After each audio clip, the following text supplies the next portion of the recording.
وَمَنْ أَحْسَنُ قَوْلًا مِّمَّنْ دَعَا إِلَى اللَّهِ وَعَمِلَ صَالِحًا وَقَالَ إِنَّنِي مِنَ الْمُسْلِمِينَ.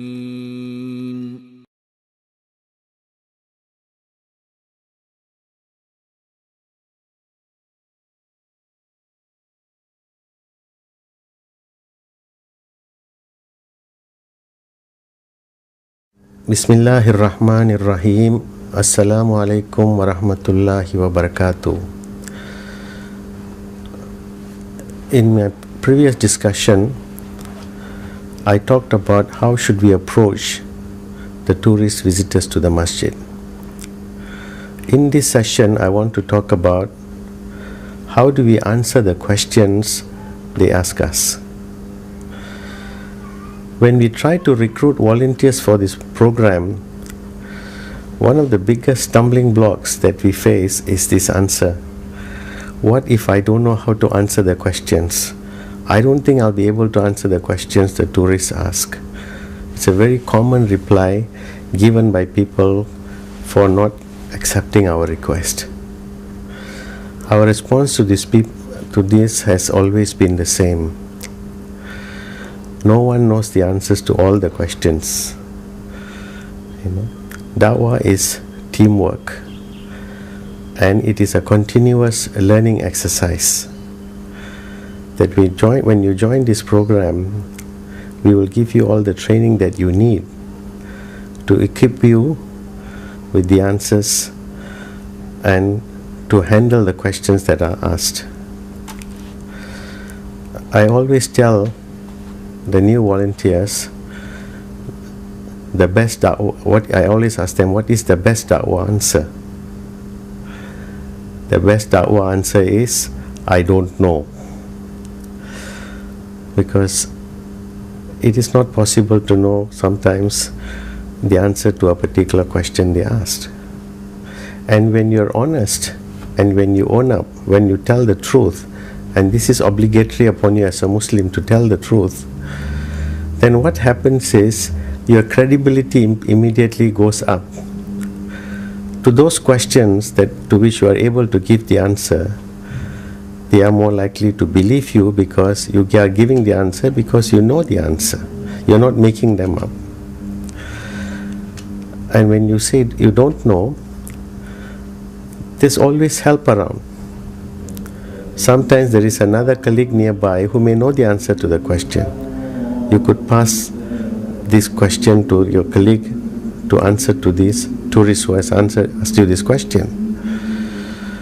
At other times, you could say, well, sir, madam, I do not know the answer to this question. Can you please give me your email? I'll try to find the answer and send the answer to you by email. That's also another possibility. The important thing about this is, you should not give the same answer when the next time the same question is asked. You should make an effort to find out so that there is one more question to which now you know the answer.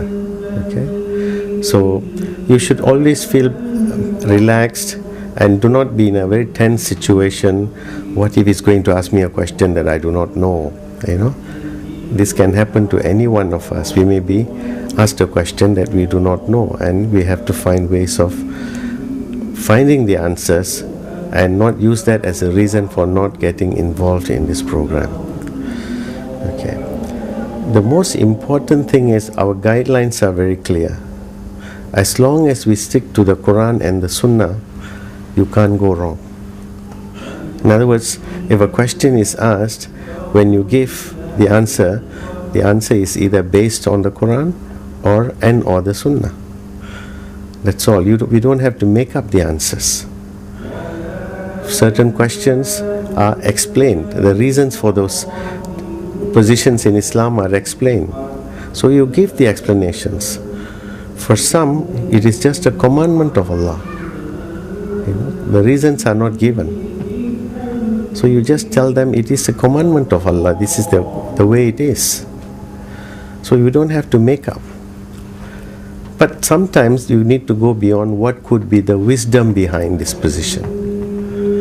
There we rely on our learned scholars what they have to say, and we convey this information as part of the answer to the questions that we are asked. So as long as we stick to the Quran, Al-Quran and Sunnah for our sources, we have nothing to worry. We can't go wrong at all. Okay? So this is the general background against which we have to deal with all questions that are asked. But there are certain general rules that we should follow in answering these questions, because most of the time we don't have much time. Tourists who are coming to the masjid are coming for a very brief time. So we have to keep that in mind when we answer their questions. So one of the important things that we have to be is, we have to be very brief in our answers.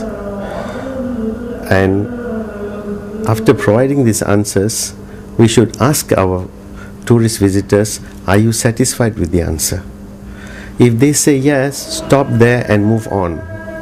Sometimes we can get carried away. We start providing additional explanations, additional evidence. There's absolutely no need to. If the visitor is satisfied, that's enough. Stop right there and move on. Because when you do that, you give an opportunity to ask more questions, and as a result, more misconceptions about Islam are cleared up. So you have to be very brief in your answers. Number two, you must also be very precise in your answers. The more precise your answers are, you will also save a lot of time, which means you have to practice. What is the best way of answering particular question? What are the right words to use in answering these questions? For example, when you say Islam restricted polygamy, that is different from saying Islam regulated the practice of polygamy. So these words convey different meanings, and you should know what you're talking about when you use these words. And another good rule to follow is, always remember that when you answer questions, you are here not to defend the bad behavior of some fellow Muslims. If some of them are engaging wrongful acts and they get a lot of publicity, don't try to find ways of trying to defend those positions. Even if they are wrong acts, whether they are committed by Muslims or non-Muslims, they are wrong acts. You have no special obligation to defend anybody. If it is wrong, just say it is wrong. Okay. And another rule to follow here is, before they come to you when you start your session with them, you should always give them the option straight away. Sir, madam, do you want me to give you a brief presentation about the masjid, or tell you something about Islam, or do you have lots of questions that you want to ask that you need to be answered? Give them the choice. Some just want you to answer their questions because that's what's important to them. They need a Muslim's answer to those questions. For some who say, no, you please go ahead with your presentation if I have any questions to ask, always give them this option. Tell them very clearly that they can interrupt you at any time to ask those questions that's going through their mind. Because especially for people who come from some cultures, they feel it's rude to interrupt you while you're talking. Tell them it is okay. Because if you don't give them that opportunity, if they hold back and hope to ask you at the end, then there's a good chance that they will forget, and the opportunity to have that doubt cleared up is lost. So always give this option to them at all times. And another rule to follow in answering questions is, never engage in a debate. Do not let this question and answer sessions degenerate into a debate. We are not here to score points over anybody. We are not here to say I'm the winner, you are the loser. No. If there is ever a discussion that goes on, it should be solely to seek the truth and not to score a victory. and not to prove I'm right, you are wrong, and so on. So at every opportunity, please make sure that you do not engage in a debate. This is very important. And another rule to follow is, when you're answering questions, is as much as possible, avoid comparative religion. Try to use as much of the time as possible to present what Islam says, what is the Islamic view. And we don't have to find faults with other religions, because if you do it, you open up a lot of things that may totally sour up that entire interaction that you have. Because sometimes the other person may not be able to give you a good reason, but they might feel hurt by what you're saying. Because you must understand, they have been following whatever practice they have been following for years, and this is the way of their forefathers, and suddenly be told, no, this is totally wrong, this is a corruption, this is not the original teachings. This discussion can go on for a long time, and it is still going on. But our purpose here is, we want the interaction to be as friendly, as cordial, and use that opportunity to provide them correct information about Islam, and to also remove whatever misconceptions they have.